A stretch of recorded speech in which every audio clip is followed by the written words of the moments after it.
Hello, this is Jeff Vanderstelt, Executive Director of Saturate and the host of the Saturate podcast. Saturate exists to serve and equip leaders to start and strengthen unified gospel city movements that lead to gospel saturation, to the end that every woman, man, and child has repeated opportunities to meet Jesus through his church on mission everywhere and every day. We believe this will require, as Jesus prayed in John 17, that the church is unified in a region and collaborating around 5 key initiatives: citywide prayer, disciple-making strategies, leader health, serving the city together, and starting new churches and new kingdom initiatives. Now, presently, we're in the middle of a series called 180, A Return to Disciple Making. And it's based upon this book that I wrote for Exponential 2024. Dave Ferguson, back in the spring of 2023, asked if I could speak into the direction of the conference that would happen in 2024. Man, I was humbled and honored and privileged to be a part of that. And as I spoke into it, he eventually asked if I just put it into a book. So we did. And by the way, it's a free book if you want it in e-form. You can just go to exponential.org and look up 180, A Return to Disciple Making. You can just download it for free if you want, or you can, if you like a paperback version, you can go to Amazon and purchase one there. But in it, we walk through 5 key shifts that we need to make in order to return to disciple making. We've already addressed the first one, which was we need to make a shift from reaching people to actually making disciples, which requires that we have a definition of a disciple and a clear pathway for making disciples. And then we just started the second shift, which is the shift from informing to equipping, that we aren't here just to give people information, but we want to holistically equip them to become disciples who make disciples and disciples that truly look like Jesus. And so the last episode, we talked about the fact that in order to do that, we need a full-orbed approach to equipping based on Ephesians 4 that equips them from the apostolic, prophetic, evangelist, shepherd, and teacher callings that look like Jesus, that he's all 5 of that, and that we in the church have been given as gifts to equip one another so that we're getting a full expression of Jesus in our equipping forms and strategies.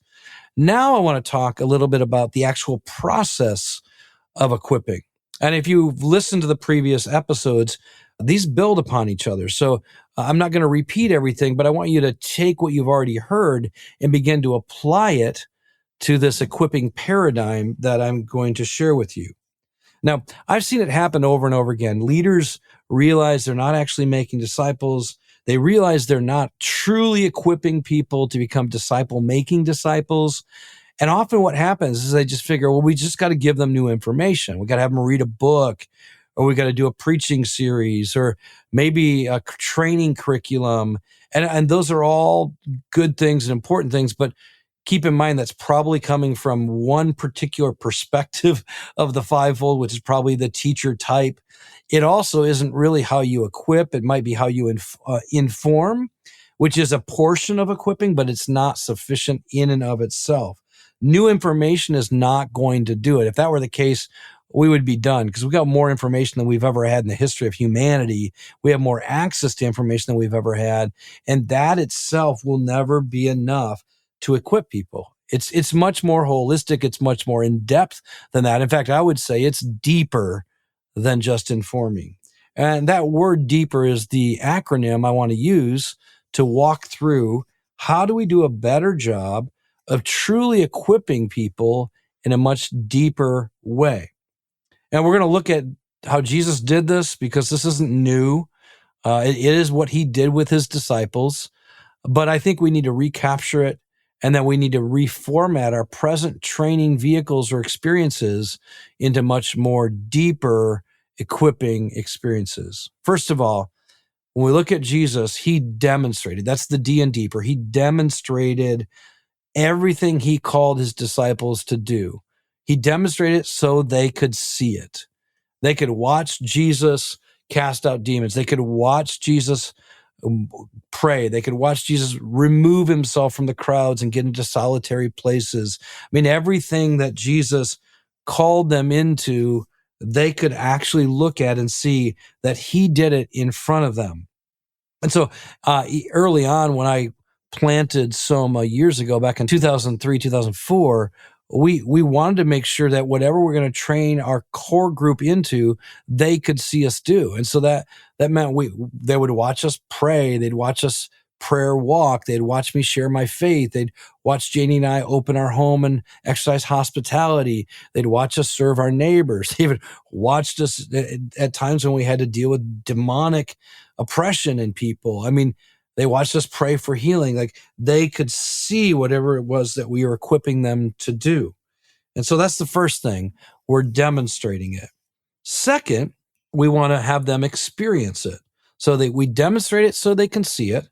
We have them experience it so they can feel it, or they can taste it. They can have an experience of the thing that we want them to eventually go do themselves.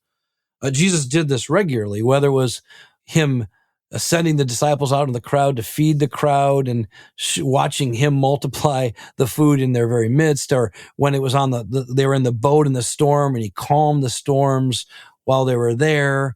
Sometimes it was even him rebuking them or correcting them so they would know what that felt like when they were going to have to do it with others.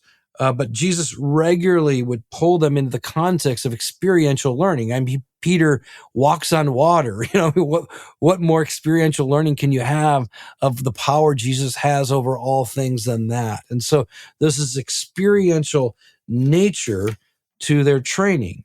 An example of that would be even him washing their feet. He doesn't just demonstrate it, he does it to them. And then he says, now I've set an example that you should now go and do likewise to others. And so this can take on a lot of forms. I remember one time when I was training a group of guys in how to listen to God in prayer and Bible reading, I encouraged them all to get a journal. We, several times a week, showed up early in a particular place. We take time to read the Bible out loud, ask them to listen to what the Spirit was saying, to write down whatever it was they heard. And then we took time to test that. Does it line up with God's word? Could we affirm this is in line with the Spirit of Christ? And so they experientially learned how to listen to God. I didn't just give them a book. I didn't just give them an informational training. We actually did it in such a way that they could experience it happen to them. So they would learn that way. So demonstrate it so they can see it, experience it so they can feel it. The next E is explain it so they hear it or they understand it. And this is what we most often think of as equipping. It's when we're going to unpack what the scriptures say about the idea. We're going to kind of explain how something works. You know, when I learned how to golf, I had to have someone tell me the mechanics of golf and how the swing works and when it works well and when it doesn't work well. And so there is an informational piece to our training. In fact, Jesus, when he teaches them how to pray, says, pray like this: Our Father who's in heaven, hallowed be your name, your kingdom come. And he goes on and continues to give them a framework for prayer. And so there is this idea of explaining how to pray. You might remember when Jesus has to explain how to cast out demons because they just got stuck in that area. So he teaches them how to pray, he teaches them how to cast out demons, and he does give information. He does explain concepts and principles to them, and we need to do that without a doubt. In fact, if we don't do this, we might find ourselves not training in a gospel-centered, biblically informed way. So we've got to make sure we don't lose this as we do more demonstrative and experiential training. But if all we do is that, it will certainly not be enough. In fact, I would say for many of us, we need to do a lot more of the other. In fact, most people will tell you that when people only hear an idea, they only grasp a very small percentage of the learning they need to be able to go live that idea out. It's probably the least effective of training that exists, though it's still necessary. So ask yourself, are we then explaining everything we want them to know? Do they see it? Do they experience it? Have we explained it? And you might already see that this isn't always going to be in this order. It's not as linear as I'm describing right now, because sometimes we explain it, then they go see it, or they explain it, then they experience it. Sometimes they experience it, then we explain what happened, then we go demonstrate it again. So it can take on a variety of order, but nonetheless, we want to ask, is it at least these three? And then 4, we want to make sure they practice it so that they can learn how to do it themselves. It's, if you're into golf instructor Hank Haney recommended that you have a minimum of 100 golf swings a day in order to become a good golfer. So there's a reason why I'm not that good of a golfer. But what is he saying? He's saying practice makes perfect. And most of us know that in order to become good at anything, we have to do it a lot. And we might wonder why a lot of people are not very equipped in, for instance, sharing their faith. And we should ask ourselves, how often have we had them practice sharing their story and proclaiming the good news of the gospel to many different issues in life? We should not be surprised if they're not effective at it just because they sat and listened to us tell them how to do it once or twice. So they've got to practice it, and they've got to practice it often. Jesus sent his disciples out in pairs. They came back. They reflected on it. He trained them. They go back out into other places and try things again. And this was an ongoing practice of learning that they engaged in. At the end, I'm going to share with you maybe how you can put it all together. But I will say this. I think a lot of us, this is true of me and true of the last church that I stepped into, we make an assumption that most people have had somebody practice with them the things that we expect them to do. And I found in my last post, the last church that I served in, a lot of people heard about prayer, heard about Bible reading, heard about sharing their faith, but they didn't get enough reps with somebody watching them, giving them feedback, helping them improve to actually become really proficient at it to the degree in which they could train somebody else to do the very same things that they were supposed to be trained in themselves. And so in particular, in our context, when I was at Doxa Church, we realized that a lot of our people had not been effectively developed in the basic spiritual practices. We were calling them to go and do the work of Jesus in everyday life, but they hadn't been taught how to abide well in Jesus. So they didn't have the power to do it. They didn't have the right motivation to do it. And so we realized we've got to really step back and reconsider how the church was equipped in the spiritual practices. Many of you are listening to John Mark Comer or other people talk about that because I think at large, the church as a whole has not been developed well in them. I think we've been told to do it, but I don't know that anybody's demonstrated it for us, explained it well, given us experiences, and then helped us practice over and over and over again until we become proficient at the skill or ability that we want to grow in. And so we basically dedicated 3 years to help Doxa members grow in the spiritual practices. And we basically picked one practice a quarter. We didn't try to do too much. So I think the first practice was silence and solitude. We did some teaching on it up front, so we informed them. We gave them some illustrations, so we demonstrated it.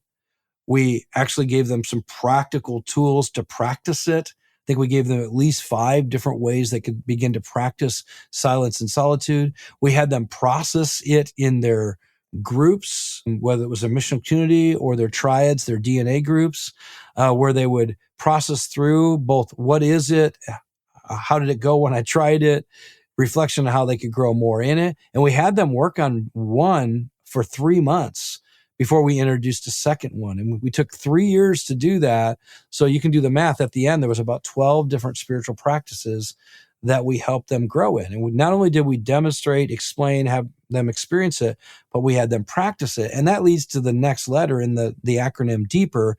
That's what exposed what was going on. We demonstrate so they can see it, experience it so they can feel it, explain it so they can hear it, practice so they can do it, and then expose so that what's inside is revealed. See, it's when we do these regular experiences of training through demonstration, experience, explanation, and practice that what's inside of us gets revealed. Our fears, our insecurities, our doubts, our poor theology, our inabilities, and really good training does really good exposure. I was a soccer coach for many, many years, and one of the things I would often do was do drills that would force my players to use both feet. And I was trying to expose their weak foot. And once we exposed their weak foot, then we redesigned particular drills for their development on their weak foot. The exposure was meant to show us where we needed to do more training. Jesus does the same kind of thing. He exposes the fact that the disciples don't care for little children, and he has to teach them about how the kingdom of God is for such like little children. Or when he's in the Garden of Gethsemane, they fall asleep, and then he says, your spirit might be willing, but your flesh is weak. And it begins to reveal what's going on in their heart. In fact, we know one of the disciples cuts off one of the leader of the high priest who's coming to arrest Jesus, and Jesus heals his ear, and it reveals his heart. In fact, you know that Peter says, I'll never leave you, Jesus. I would, if I'll fall away, I certainly won't. And Jesus says, yeah, but you're going to deny me 3 times. And then what happens is Peter denies him 3 times before Jesus is crucified. And Peter's heart is revealed. And Jesus doesn't shame him for it, but now Peter knows here's what's going on inside of his own heart, what still needs to be addressed and developed. And we want to create equipping opportunities and experiences that expose our hearts, expose our head, what we do know and don't know, expose our skill level, what we can and cannot do. And so we want to make sure whatever we do creates the opportunity for exposure to happen. And then lastly, we want to make sure there's time created for reflection to happen.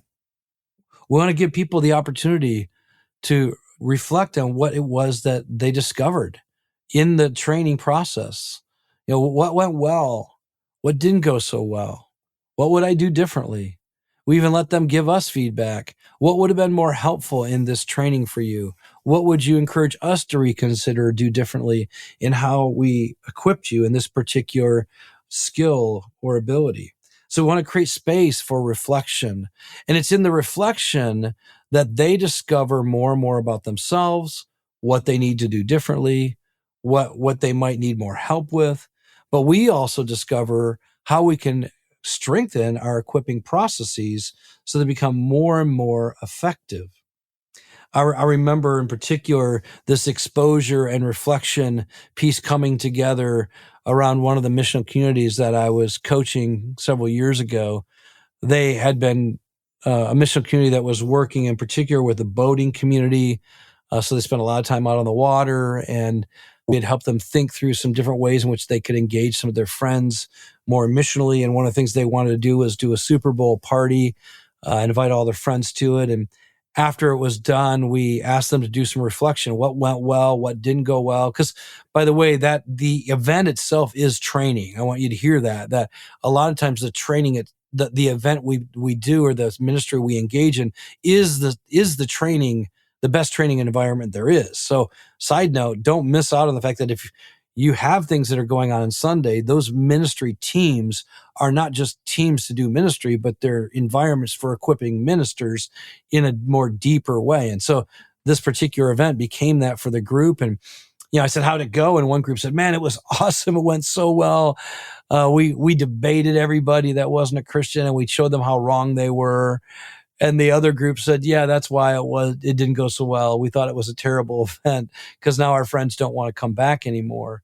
And the event itself became a training environment that exposed, I think, a very broken way about which we go about evangelism and missional living. And that is that we think the goal is to be right, not the goal is to build relationship, to build relational bridges of trust by which we can then build onto those relational bridges the truths of the gospel over time.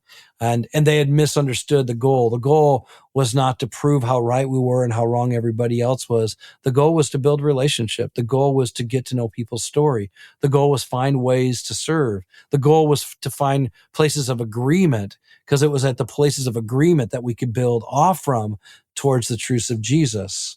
So, and for instance, some good friends of ours, one of the first places of agreement was they could finally agree that if there was a God, that God must be love. And from that point on, we could build the rest. And so that group had to learn that particular skill and several other skills like hospitality, how to listen, how to walk in humility, how to be patient, how to wait on the Spirit to create the open doors instead of us trying to force the door open by kicking it down. A whole bunch of exposure happened, but it was in the reflection time that the exposure was able to be identified. And so again, these aren't always going to happen in linear form. Sometime one of the aspects of this equipping process is going to lead us to the other aspect. And it becomes cyclical, and also it goes back on itself. So even in that particular instance, once we realized that, then we realized, oh, there's some more explaining we need to do. There's some more experiences you need to have. There's some more practices you need to engage in. And it opened up a whole new opportunity for more training to happen as a result of that exposure through reflection. So we demonstrate it so they can see it. They experience it so they can taste it or feel it. We explain it so they can hear it and understand it. They practice it so they can do it. We then take time to make sure it exposes what they don't know, what they do know, what's going on inside of them. That's what the whole idea of exposure is getting what's inside out. And oftentimes that will happen through our reflection process time. And then we want to have, I would add 2 more R's. I know it's getting a little bit of a long acronym now, but I would add 2 more R's. Have them repeat the process until they can reproduce it in the life of somebody else. When they can do that, we've effectively fulfilled the equipping process around that particular aspect of their development for disciple-making disciples. Now, let me give you one example of how we did this. Maybe you could take this and try it yourself. One of the things that we train people in is how to tell their story, making Jesus the hero. And we have that again on our site at saturatetheworld.com. You can look it up. It's available. I think we have it both in video form as well as PDF form. But we basically train them how to tell the story, making Jesus the hero, which I won't train you how to do now. You can look at that later. But before I do it, I let them know they're all going to tell their story. And we put them into triad groups, which we call DNA groups. And I let them know over the next 4 weeks, you're going to hear me do it. And the next 3 weeks after that, you're each going to share your own story with Jesus as the hero. So as soon as you tell people they're going to do something, they listen very differently. And that'd be one thing I'd say is that you want to tell them you're expecting them to do the thing you're training them in, and that they're going to do it in a way that you're going to get to watch and see and give feedback, and they're going to get to reflect on. So we told them that up front.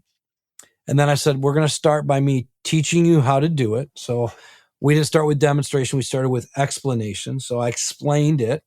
This is how you tell your story, making Jesus the hero. And then I said, we're going to do a fishbowl experience. I'm going to do it in front of you and let other people now reflect with me about my story, like we're going to want to have you do over the next 3 weeks. So I set the timer for 15 minutes because that's what we were going to do with each one of them. I told my story with Jesus as my hero. We do it through a format of creation, fall, redemption, new creation. We use those kind of 4 pillars as a way to frame up a story. So I explained it, then I demonstrate it. They experienced me telling them my story. And then we took time to have people reflect with me, ask questions about my story, ask areas where I still struggle to believe the gospel, areas where I'm still struggling to redeem my story. So we did some reflection, which exposed me. And, I got to show up honestly. In fact, I had people come to me and say, I've never heard a lead pastor be that vulnerable with their own story. It was so good. We feel like we know you better. And so they experienced what we had hoped they would experience, what they're going to go do now the next 3 weeks. And they got to reflect. They got to give me feedback. They got to give me ways in which they thought I could do it better. I got to ask them questions about what they saw, what they discovered. And so the whole process happened. And then the next week, they now do their story with their triad. So one person's sharing, the other 2 are doing the reflection and exposure with them. So now those other 2 got to experience it a second time. And the other person got to practice it. And then the next week, another person does it. So now it's a 3rd time experiencing it. And they do it again, and it's a 4th time experiencing it. And then they all got to keep practicing the reflection and exposure process. So by the time we've done that over 4 weeks, people got pretty good at it. Now, we knew that wasn't enough, but that was a good start. And that was much more deeper training than most of them have ever received in their life, especially around sharing their own story or sharing their faith. Now, one of the things we started to do in that context is we just said, we want to make sure anything that we're training is deeper. And so we basically used that template and put it up next to any training experience we created and said, was this a deeper training? And what could we do to make it better? What could we do to make it more holistic? And I'd love for you to do the same thing. I'd love for you to look at your present training and ask yourself, what about the deeper process are you missing? Maybe you've mainly been informing people. Maybe there's some new ways you can develop and create more holistic formation equipping in your own context. I encourage you to take one skill or one practice you want your people to be developed in, use the D.E.E.P.E.R framework, and build out a deeper training experience, and then definitely create space for feedback so you can find out how you can make it better.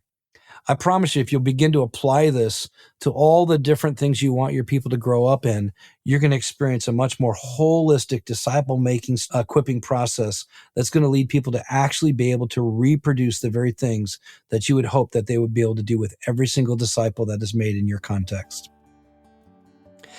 Thanks for being with us. If you would like more, I encourage you to go to saturatetheworld.com, become a member. It's the same cost of a Netflix subscription, and in so doing, it enables us to give a free membership to people around the world that can't afford it. It gives you access to all of our videos, all of our online training, PDFs. There's just a ton of great stuff to serve you in your journey to become a disciple who makes disciples and form ministries and churches that become disciple-making ministries that form disciple-making disciples. Also, if you'd love to support what we do, part of the way that we're supported is through people funding us, like the subscription-based services or training or coaching that we provide, which I'd love to invite you into if you want more, but also through giving. So if you'd want to support our work, go to saturatetheworld.com, click on Give, and you can support our work. If you are a part of a ministry and you would like to see more holistic development of a disciple-making pathway in your context, we offer the Disciple Making Lab. It's a 1-year process by which we can help you redesign your entire strategy of disciple making in your context. If you're interested in that, just go to saturatetheworld.com. You'll find under our resources and training that you can get more and more information about that. We'd love to take you on that journey and help you grow and develop your own disciple-making strategy to become more and more effective. So it's making disciples who make disciples in the everyday stuff of life.